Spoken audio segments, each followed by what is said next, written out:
chose Death to be the character in Darksiders 2 because War really set the stage for the Darksiders universe and introducing new elements, and we felt bringing in a new horseman with a totally new playstyle, different personality would be really cool, and Death is probably the most well-known of the four horsemen, so we thought he should get his shot.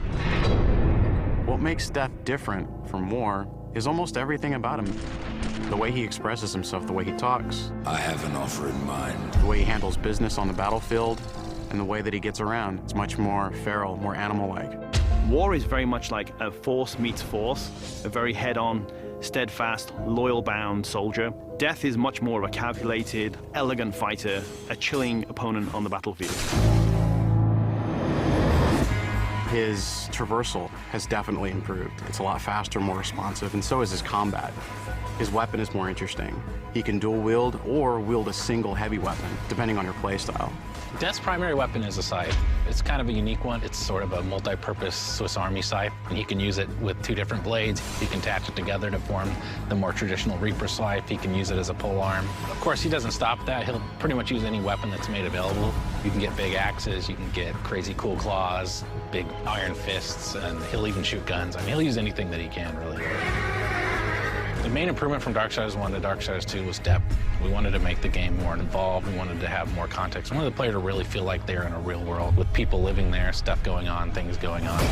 We give them more items to tailor their own character, more characters to speak to, so we've got a lot more immersion on the story side of the game. The first game, most of it took place on Earth, so now we were totally free to create all these new areas. We have angelic fortresses, demon cities, the City of the Dead. It got our team super excited. On top of that, there's a lot of weapons and armor, and obviously the new character as well, Death. Death's the most feared, and he's one of the oldest horsemen in the fiction. They kind of look at him as a big brother. He's feared just because when he really gets down to business, he is the death dealer. That's sort of his thing. He wears his mask as an executioner's mask. That's his trade, that's his business. He takes people down. He doesn't wait for things to happen, he causes them to happen, so it's a much more aggressive style of game and a more aggressive character. I mean, I guess it's all wrapped up in his name, right? War implies some conflict, but death's the final end. Who doesn't fear that? A few words describe Death: cold and calculated. Agile, both in the way he fights and the way he deals with situations. My favorite word to describe Death is definitely arrogant. He's an opportunist. If I could describe Death in one word, it's probably badass.